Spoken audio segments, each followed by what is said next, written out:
Welcome everyone.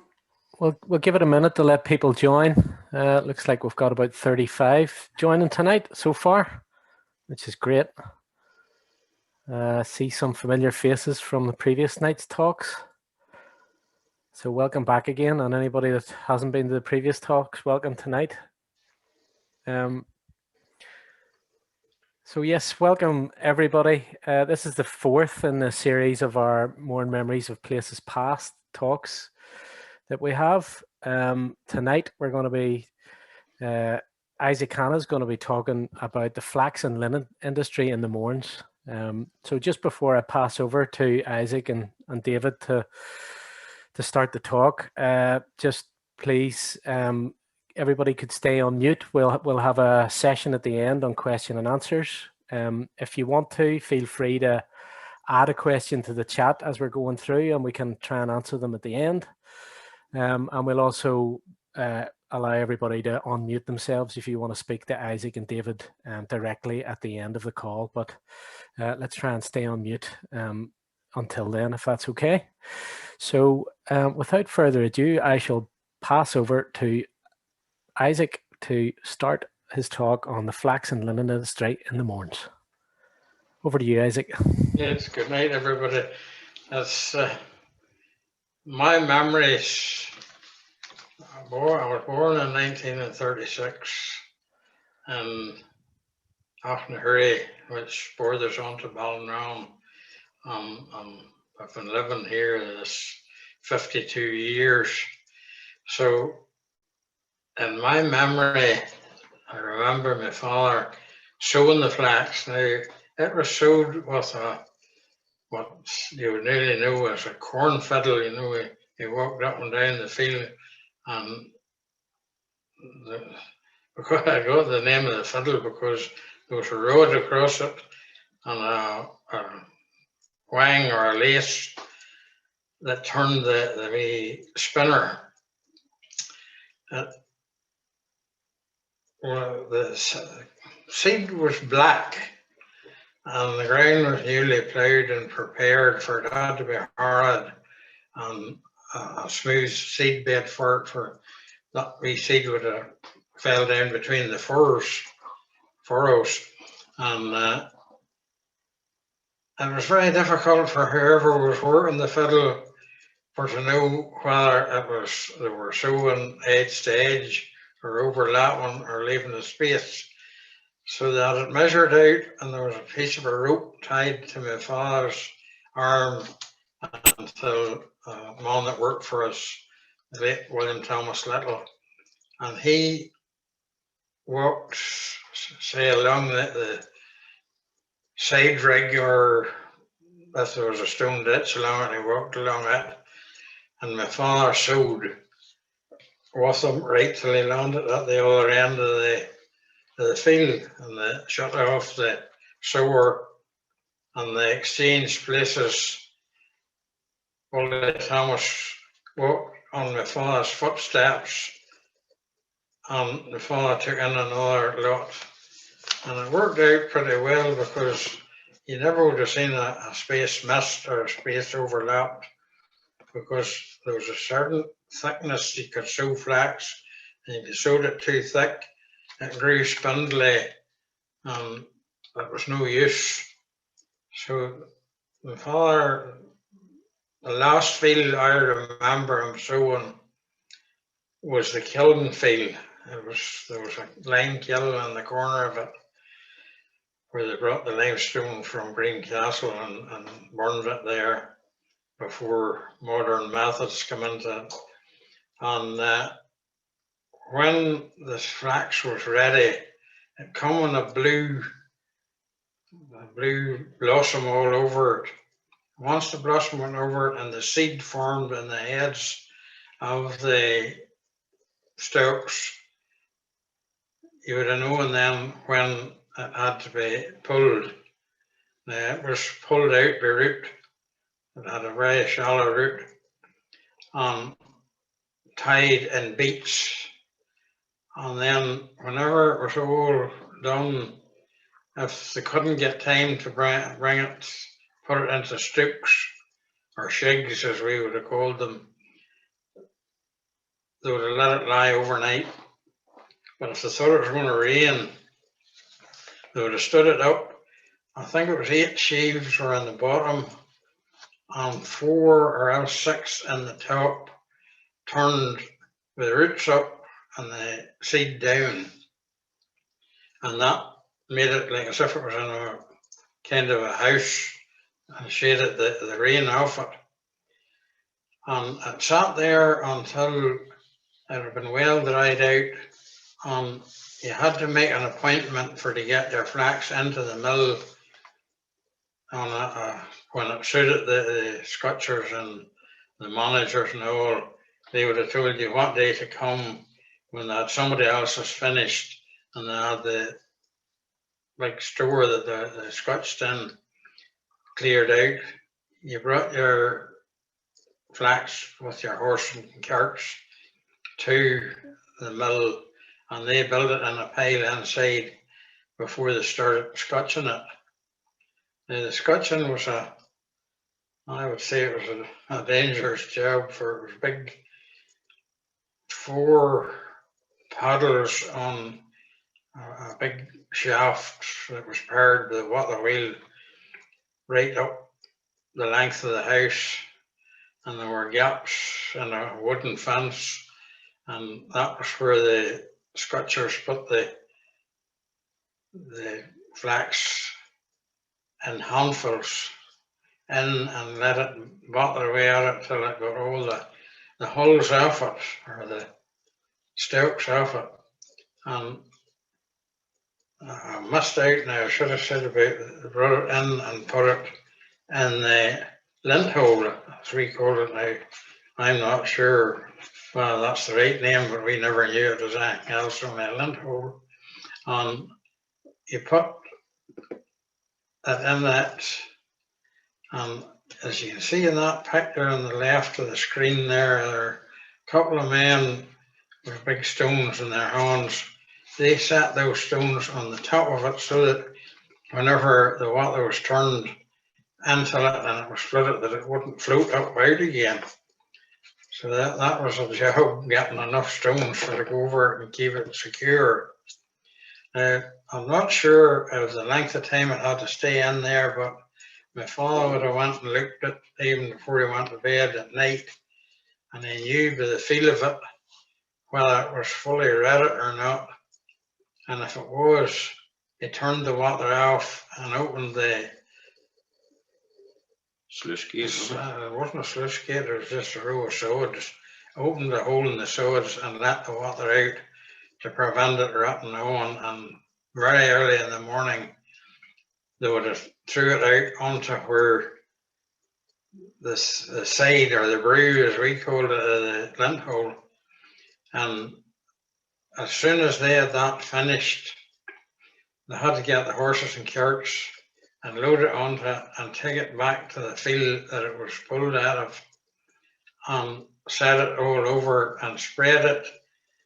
And it would remind you of a blind that you see in some people's windows. It's all made of like wee threads across and Bamboo blind. bamboo blind. And you spread it all over the field and it stayed there for a few days, mainly according to the weather. If it was good and dry in the weather, you would have maybe got it up, lifted it up the second day and tied it into beats and put it, and I went back now to where it was, you put it in sticks, and that kept it dry till Forsyth's mill had a space to let you in.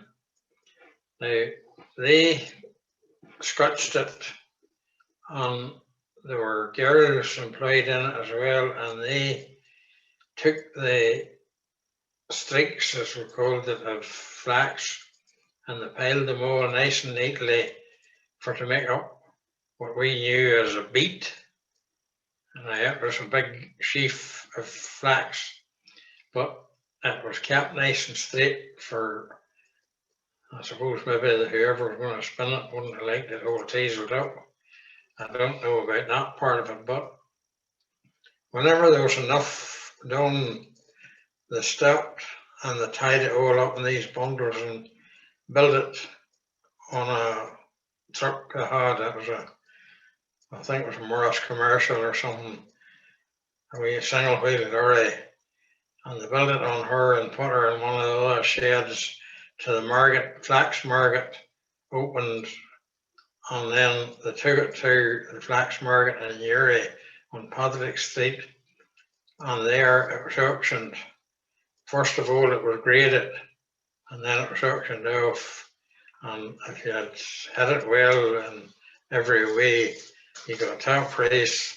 If you over-rated it or under-rated it, you got cut back badly in your price. And then as well as that, the bits that would have pulled out of it whenever they were scotching it would have been all lying to the other side of the wooden fence. They took and they sorted that out. And as far as I know, can remember, they called it tow. And now what they were doing with it, I don't know, but they always said, what are they doing today? And it's very dusty. They were charging tow. Now, it'll take somebody else to interpret that, because I don't know what charging tow meant or that. And nearly all the people that ever worked in the mill are dead and away now, and there's nobody you can ask about it. So that was bundled up. They used to call it a wundling, and it was kept separate from the other, what you call top grade stuff, and all went to Uri and was auctioned off there. And it went from there to Dungannon or wherever it happened to be a mill. It might even have been Bestbrook Mill, I don't know. And it was manufactured into Lennon there. What we did, what encouraged us to form the River Valley Development Association was there was 25% unemployment in the Mourne area. And this part right up along the river was always a place where girls and everything could have got work, their own thread work, and flowering as we called it, but it was embroidery. And when the flax all died off, those people had no place to go, and there was no work for them except seasonal work on farms, and that was only gathering potatoes or tying corn or something to that effect. But it wasn't continuous, and it was no use to maintain a family. So a lot of them had to move away to England, to America, to where not all, and we were losing all our, what you would call best people, and nothing left behind, only elderly people. So we got our heads together, but it took a long time for us to settle on what might be the best thing to do. And as you would understand, nobody wanted to part with any buildings they had, no matter how poor repair they were in, for they were afraid that they would be overrun with visitors and whatnot, all, which put an end to that. And at the same time, there was a group going, and they were the Hanna's Close Committee. And they had been longer at it than us. They invited us down to join them at one of their meetings. And whenever we got together, we forgot about the buildings up along the river and all the rest of it. And we dealt with all these houses. They were in a sorry state. They belonged to my great uncle, or two great uncles. And it was a clachan. And the people, as far as we know, came from south-west Scotland and were settled there. Now, we don't know, there didn't seem to be any records kept of how they got there. They were all Presbyterians, as far as I know. there was 14 families of them, got a house each. It must have been the landlord or somebody was kind to them and give them this settlement. All the houses were built in such a way that they could see each other. No back doors or back windows in any of them. And as people moved away, because whenever they reared a family, there was nothing for to keep them in the close, that 6 or 7 acres each, and they were allowed to graze a donkey or a horse or whatever on the common land.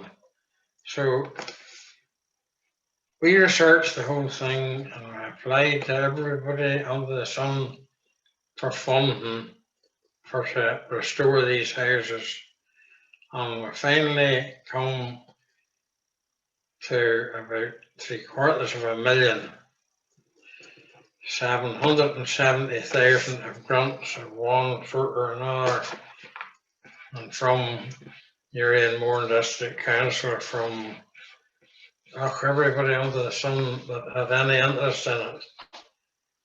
And we were supposed to do 12 houses, but try as we would, we couldn't get anybody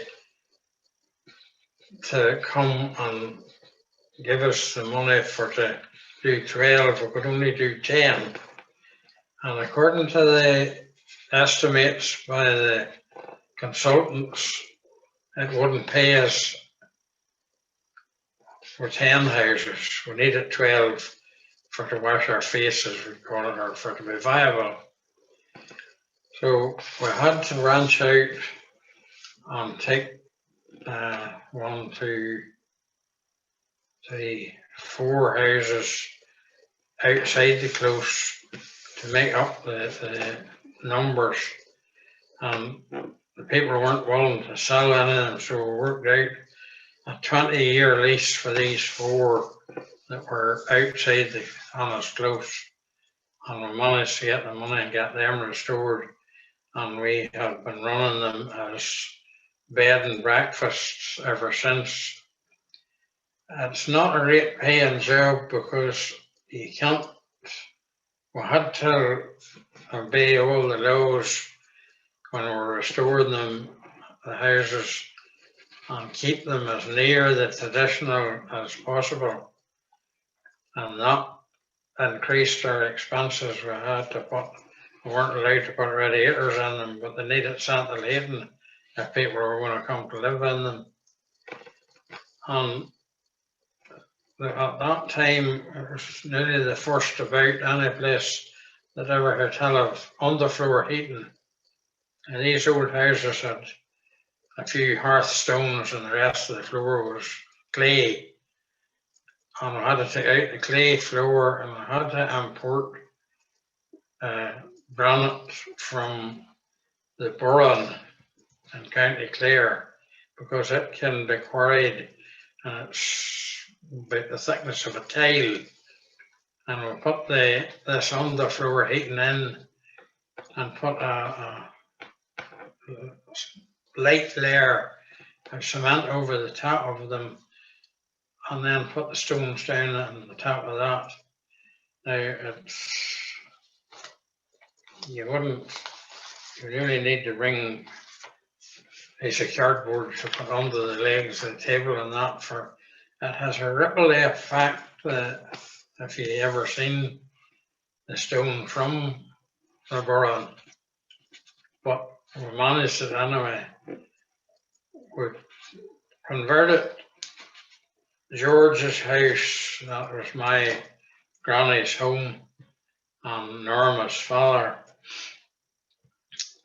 We were able to take the barn off the end of it and make a bathroom and a toilet, and there was an upstairs room in the east end of it, but we couldn't do anything with it because the ceiling was too low in the lower room, and we couldn't go up we weren't allowed to change the slate roof. So that's only used as a light storage because the joists in it are not strong enough to keep it from springing or coming down. So we put in kitchens in the mold, beds, curtains. A great time hunting around for, we wanted to try and put net curtains on them. And that was one of the most difficult things that we could get. But some of our good neighbours heard of our plight, and they gave us stuff that they had in stock that must have come out of a shop or something that had been closed down. And a few of our members made the curtains and hung them on it. But then in a year or two's time, the tourist board came around and they said that there wasn't enough privacy in them for people staying. If the light was switched on and you were out in the dark outside, you could see them moving around. So we had to get a special blackout blinds and put them on it.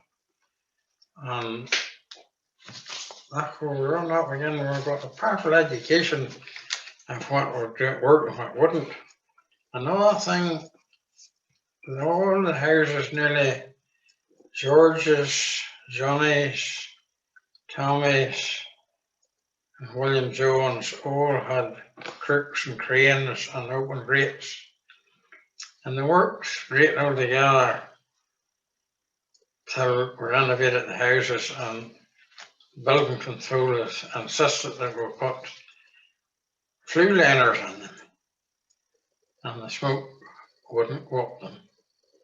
Try as we would, we tried everything under the sun to try to get them to draw again.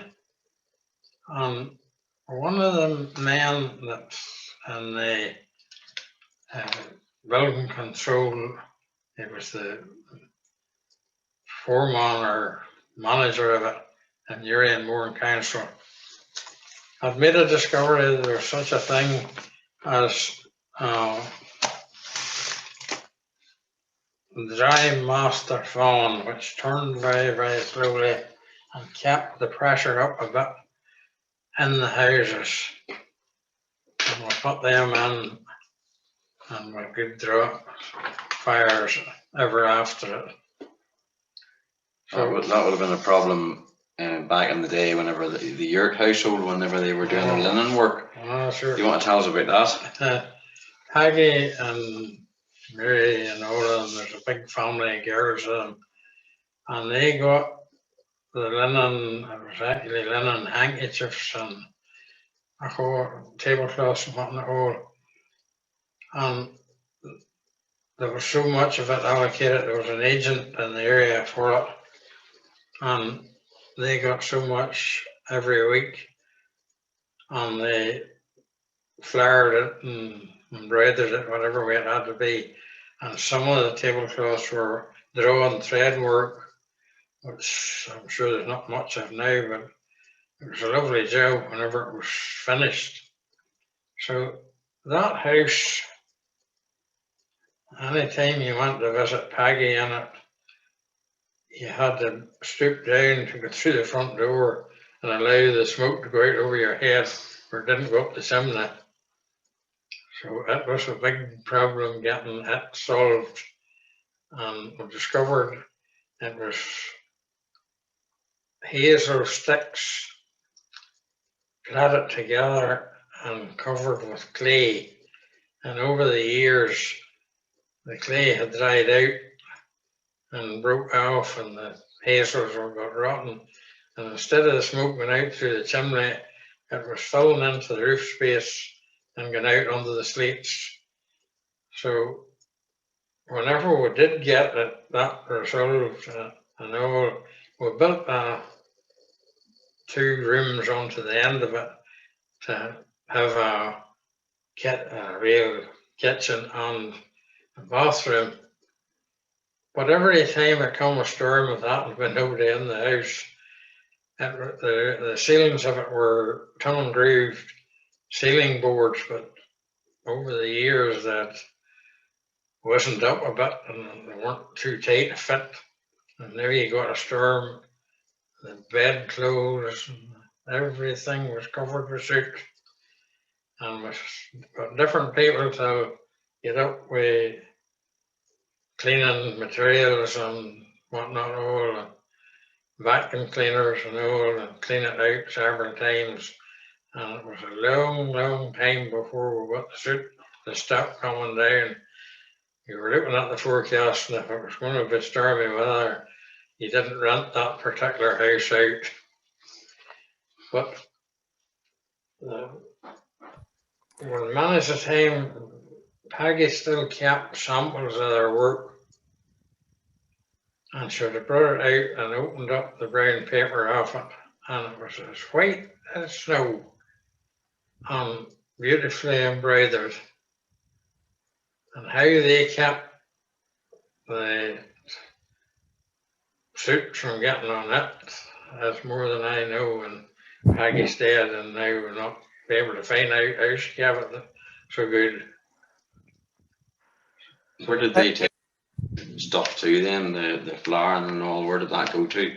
It went to an agent that lived on Stewart's Road between Ballymartin and Annalone, on the mountainside of the road. It's still there.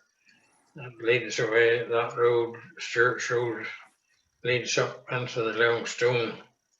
And the house is still there. I don't know whose ownership it's in now, but they were the agents for it.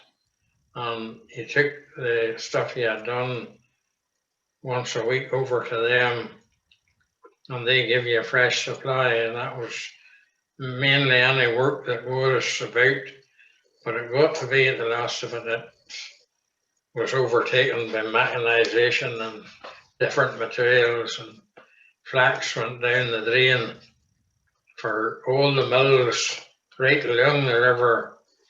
There was Walmsley's mill, there was a mill, a Beekland mill or something at the close, and there was Anderson's tuck mill, and as far as I know, it done something, but it was with wool.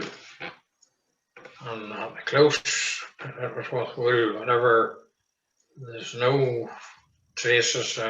Well, there was a wee bit of a trace of the tuck mill, but the one at the close, that crumbled away and disappeared altogether long before my memory. And my grandmother told me about it, but I didn't know more than that about it. But that flood after the Silent Valley Dam was rebuilt, it cut the water down so much that whenever everybody got the dam or the reservoir of that was feeding their mill filled up, filled up overnight, but they wouldn't have got 4 hours in the morning squatching to run out of water, for everybody was using it off at the same time. And it just ruined the mills. And they're all closed down now and gone into dereliction. There was one at Kilkeel Harbour, one at what they call the Mill Bridge on the Newcastle Road at Kilkeel. There was 3 different mills at the Walmsley's of the Green. And they had, my father used to grow wheat, and he would have took it down there and got it ground into wheat and meal. And you got, if you had corn, they would have made you oaten meal. And the drying plant and all for it. And it was Joe Collins that operated the drying plant, and it was Tommy Bigham that done the grinding. But the flax mill, that fell into disrepair and was just used as an outhouse. I never mind that going. I think Forsyth's and Henry Joe Quinn's were the only 2 that kept going. And there was one in Ballykeel, Boyd's. There was one in Ballymcgirk belonging to Nicholson's. and there was one in Ballymajoch. I don't know who owned it, maybe it was a branch of the Walmsleys. So there were mills all around the place, and they give a wee bit of employment as well as helping to feed the people. But we researched as much of these things as we could, but like everything else, it's too long ago since they were operational, and there's no paperwork. And as far as we know, a lot of the people were illiterate then and they couldn't write. And other than photographs, there's very little that we can find out about it. We've had a whole lot of different people have researched it and all, but as well as that big flood made islands because it tore out a new passage for the river, went down past the close, and whenever we done it all up, they put a footbridge over onto one of the wee islands. They call it Otter Island, or I think somebody seen an otter living on it. But the whole thing has all changed, and my father's land, there was heavy rain and a big flood came one time, and it washed what we called the Winnie home. It washed all the drills that they were that deep, we couldn't dig them with a potato digger, but she was a wee down, sunk nearly to the axle in it. And it took so much of the soil away, and the potatoes were what we would call water slaying. They were soft and milky. They were no use for anything. And to this day, there's very little soil in that field, and though it works all right for silage and that way. And it improved over the years, for saved all the soil we could get and carried it to it and put it on it. So there's a few questions coming in, Isaac. Would you mind taking them? Oh, well, surely. So there was one earlier from Hazel. She asked, her father was 94 and said that the flax rotting in the flax hole was very smelly. Would that be the case? You got it on your clothes. Nobody would have wanted to sit beside you anyway at the fire. And it was completely rotten. And really, until it was discovered later on that water that was let out from rotting the flax was so poisonous that it nearly killed all the fish from the Silent Valley to Keldenfield Harbour. All right. So must have been hard enough work then. Oh, it was that's for hard work, and as I remember them times, you didn't get long boots or trousers that reached up to nearly to your throat, waterproof. You just got in with what you had on you and put up with it. And it was, you had to work hard to keep yourself warm.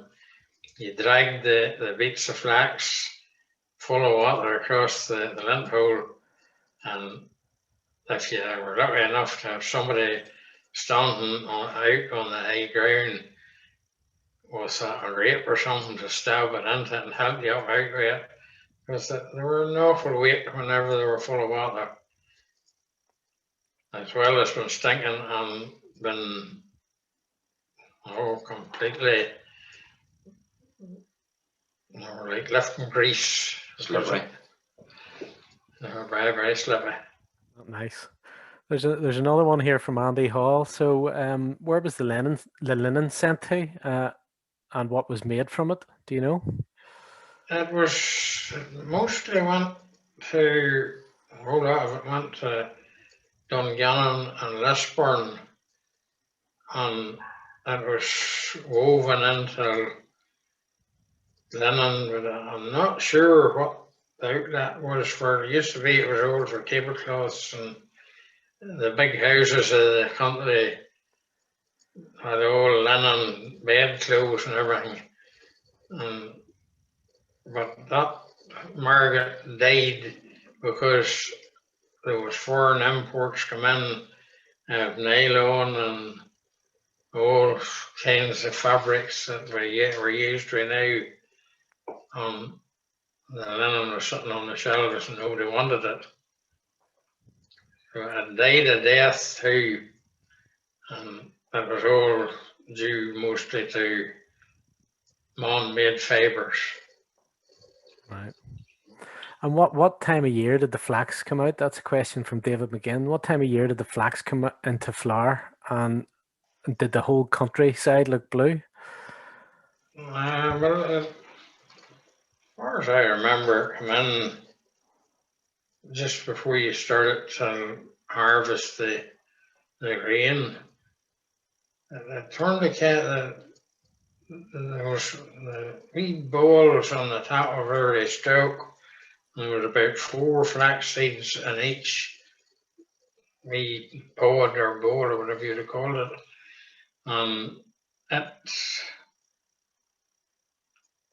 That would have showed itself here and there in every place. You'd have seen flax growing along the side of the road, even where it fell off.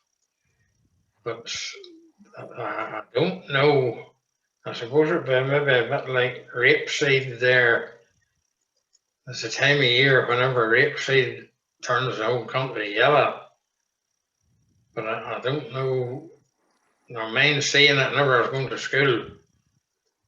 But don't ask me. Very good.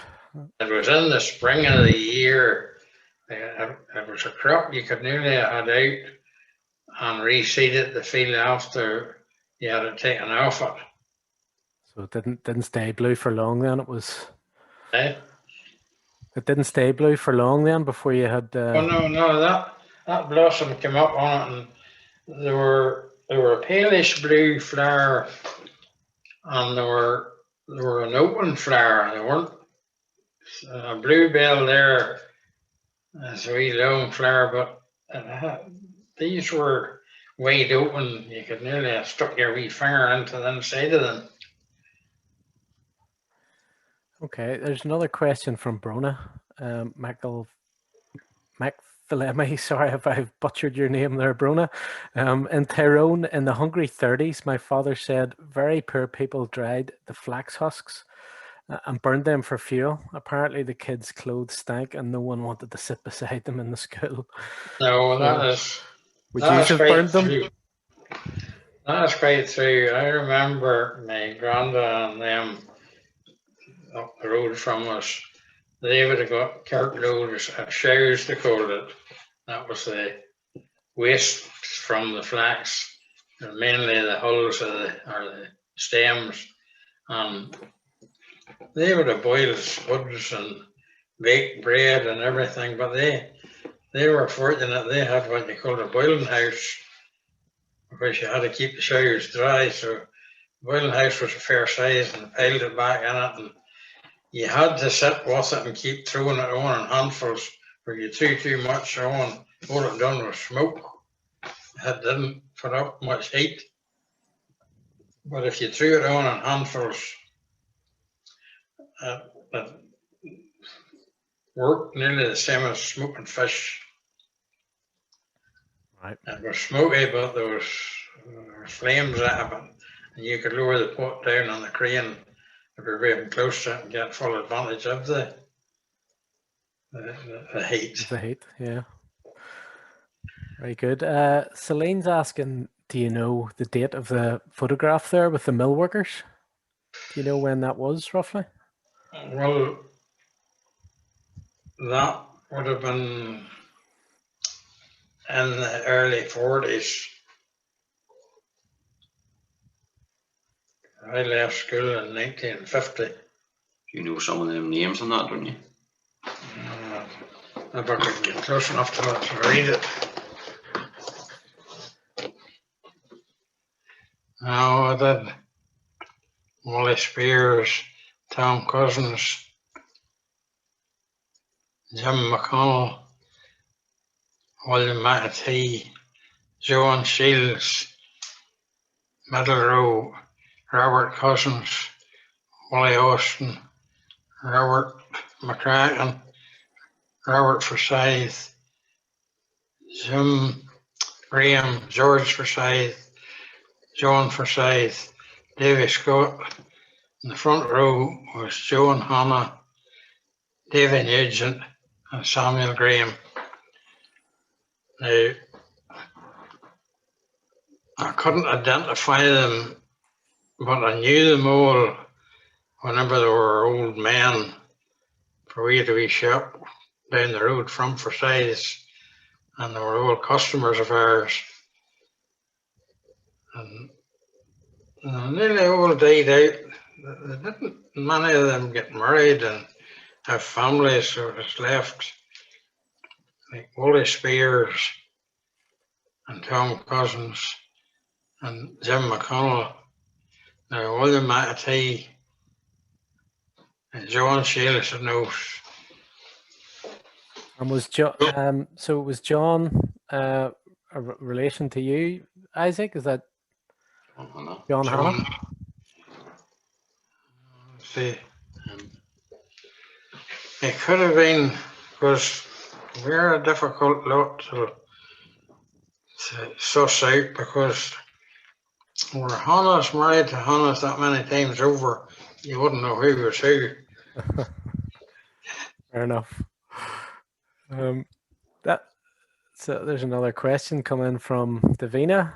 Any idea why we hear more about Irish linen rather than the linen that was produced from flax grown in other countries? Did the flax grow better in Ireland, maybe? It grew well, for the climate suited it. And the ground was reasonably fertile, you know. And it seemed to take a short time for it to grow it now. It's a bit out of my memory, because I would only have been 6 or 7 whenever the whole thing caved in. Right.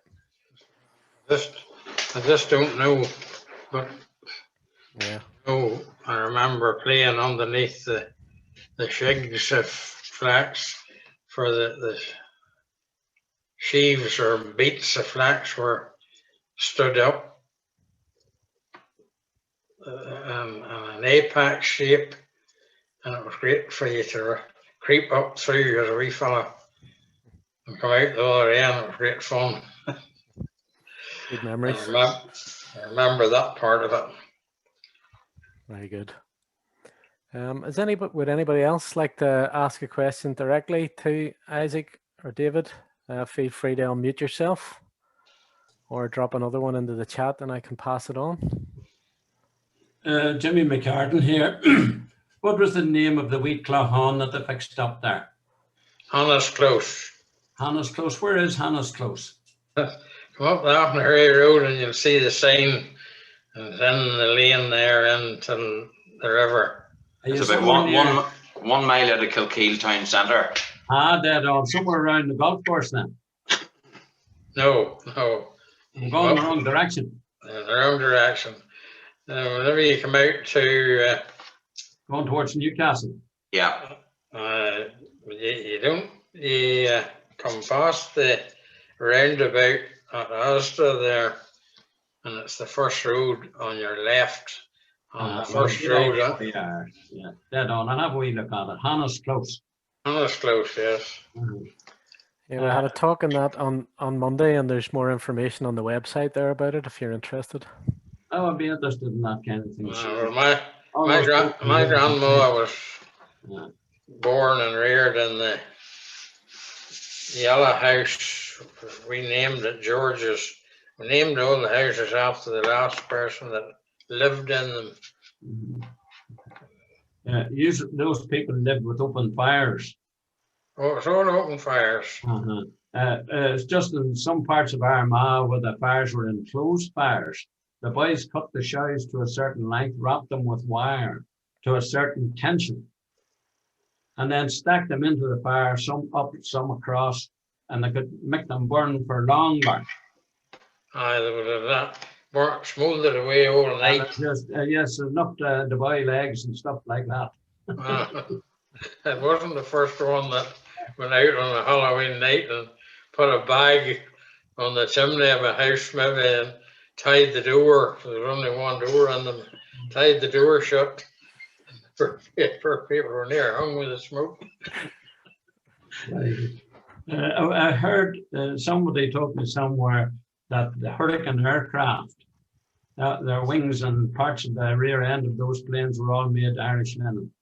And when the Germans fought them in the Second World War, the shells just passed through the plane without exploding. Right. Well, it could have been. So if you shot down a Hurricane, it only took a couple of hours to repair it. Yeah, back in the air. Whereas a Spitfire took more than a week to repair. It's wonderful what people. You hadn't heard that, no? I didn't hear it. I seen plenty of it during the You'd have seen it. whenever they Cranfield. right, and the Air Force was in Cranfield. You would raise some mornings and the fields have been full of Willys Jeeps parked right around it and camouflage over the top of them. They were training before they went to the war in the local area here. Willie Goss worked on that. You remember Willie Goss? The Oh, German engineering. I knew Willie well for. He was telling me he worked on it, on that airfield. He did, they had a wee lorry and he drew sound into it. Isaac, Andy's just asked here, and I think you maybe touched on this, but do you think that the building of Silent Valley then caused the start of the decline of the flax industry? Is that what triggered it? It had a lot to do because whenever you took the mills away and damaged the whole infrastructure, and it wasn't like now you couldn't have threw it on an airtight lorry and take it away someplace else. It was just a horse and cart, and that put people off growing it, and as well as that,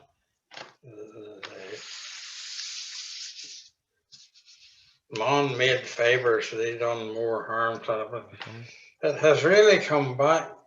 The first of them wee light planes were made out of Lennon, stretched over for wings and fuselage and the whole lot. Right. And a layer of paint over it to keep the wind from getting through it. Andy's also asking, do you think there might be an opportunity for the industry to, come up again on a smaller scale? It might, but they tried it in the Refrain area. There was a man, his long since dead, but he grew a field of flax, but I went over to see it whenever they were pulling it. And it was a wee short flax. A short flax wasn't much good. You wouldn't have got much fibre out of it. You wanted it nearly, at least 4 feet tall, so that you would have get decent fibre out of it. David McGinn's just saying there the same thing happened in the Shimna River when they built Fuffany Dam, and there wasn't enough water to power the mills because of the dam. So I guess that contributed to it. It had a big effect on it. It was a very economic means of driving or getting power to drive the mills, for it flowed to you and that was it. And if you could capture it and had the right levels and that, there was no emissions from it, there was nothing. The only thing is, anytime ever I was up with my father at the mill, boy, there was some dust in it. I don't know how the men lived after it, and they all lived to be very old that I knew that worked in it.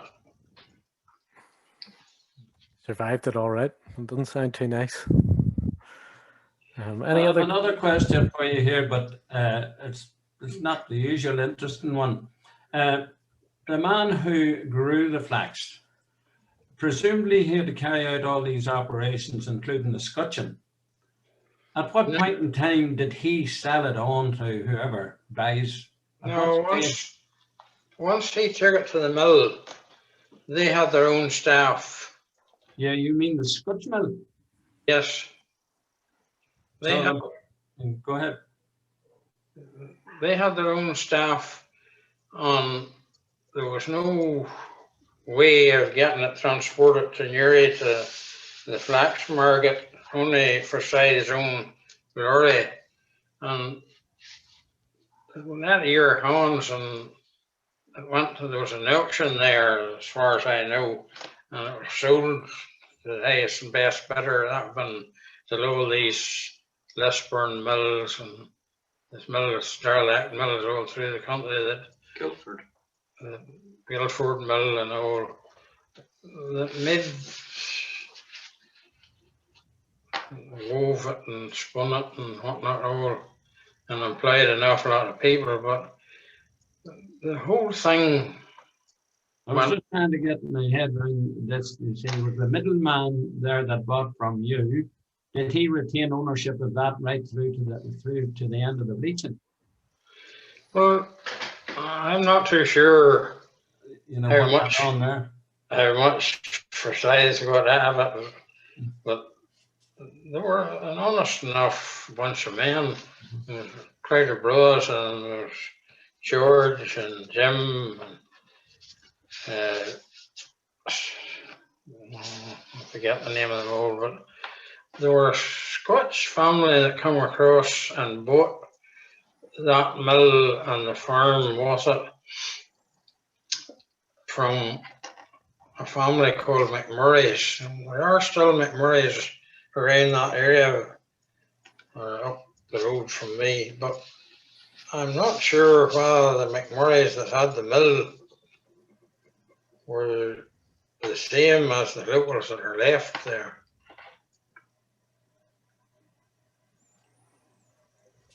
I thank you. It's just I'm a Banbridge man and I was used to it at the middle stage. Like there was the mills you know, within arm's reach. I never knew quite who's buying and who's selling and what. Well, it all went through that auction in Patrick Street in Newry. That's where the TAC is now, the Technical or Southern College for their education. But I don't know now. There was very few middlemen in it, because once you delivered it till the mill, from then on it was a precise, took it and put it through the auction. Right. I think you've still got a bit of linen around the house. Well, there's a few strands of it up the left. Still got some myself. Anyone else? Any questions? Would like to unmute themselves or put it in the chat? Don't be afraid to ask me, but the answers I'm going back. 84 now. I'm going back till I was maybe 6 or thereabouts, whenever things began to go awry. So. And I take it you were pulling flax in the 50s. No, our people stopped it once Forsyth's mill got damaged. The mill dam was quite close to the mill, and that big flood that I'm telling you about, it came down and it took the entire breast or whatever you call it that they had around it. It was about 8 foot high, and it let all the water away, and they never managed to get it put back. They bought a big single cylinder engine, and I'm not sure, it went somewhere towards Banbridge, and the mill wheel of it went to Craigavon. Do you know the council offices in Craigavon? It was mounted there now, and I suppose it maybe has fell to pieces by now. They took it for a feature and put it up there as an ornament. And I did see it once or twice, but I haven't seen it recently. They have a big place where you can go for picnics and whatnot. Or I don't know what all's in it, or I'm too old to be going there for a picnic. I have to say, I myself, I was too young. They wouldn't let me pull Flax. I was only about 10 or 11 when, when I had an opportunity, but no, you're too young. They wouldn't let me pull it. But my brother was only 18 months older than me, and he was allowed to pull it. Well, you would have soon tired at it. The one thing that always stuck out in my mind was that there was an awful thistle grew among it. They jigged the arms off you, trying to work with it. Was there a reason? So David's just asked something around that. Was there a reason you pulled the flax and you didn't cut it like oats or barley? No, well, you see that part down close to the ground was as valuable, was actually more valuable than the heads of it for fibre. That's what the best fibre was. Right. So you wanted the roots? The roots of it were the easiest stuff pulled. I did pull wee bits of it just acting about, but that was When the Scotch miller took it, they took the seed, did it? Eh? Did the Scotch mill take the seed of it? It did, but Did they do anything with that seed? that I couldn't tell you now. It used to be, whenever you were feeding cows years ago, you made linseed drinks for them. And possibly there was somebody someplace salvaged it. But you see, after been read it in the flax down and dried over again, there'd have been an awful lot of it fell off, and I don't know what sort of quality it would be after that. I hadn't thought of that. You know, I hadn't thought of that. Might just the best eating after they come through that. the calves and that never refused it. They used to boil it in a pot and put it in among milk and mix it up to make put a bit of body in the drinks that they were giving them. Yeah, see, Leo's just backing up what you were saying there. The length of the fibre was the whole thing. So, fibre in the bottom of the stalk and right down nearly to the root would have been real good, and that end of it, that's where the thickest fibre would be. The top of it would have been more like sheep's wool there. Okay. Well, we've maybe got a time for one more question if there is one.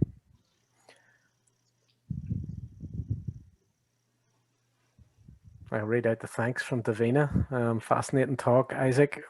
You have a great memory and brought the flax story to life. Hopefully it will be growing again in the Mourne sometime in the future. That's from Davina. Well, I suppose there's others maybe that could have done it better than me.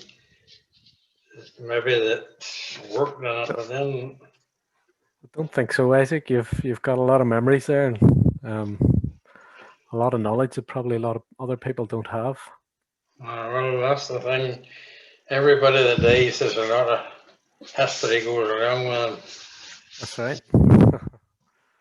Later years, people wrote things down, but for goodness sake, then if you had got a letter, you would have thought it was a summons or something to the court. Well, Isaac, thank you so much for the talk, and David again for supporting us, and thanks again to everybody for joining. With 40 people tonight, that's the most we've had on any of the talks so far. So, thanks so much for everybody joining, and thank you to Isaac and David for your time. Remember, there's 4 more talks next week as well. So if you're looking to join us, come back again, same time, Monday night, Tuesday night, Wednesday, and Thursday as well. And Right. hopefully see some of you again. Thank you.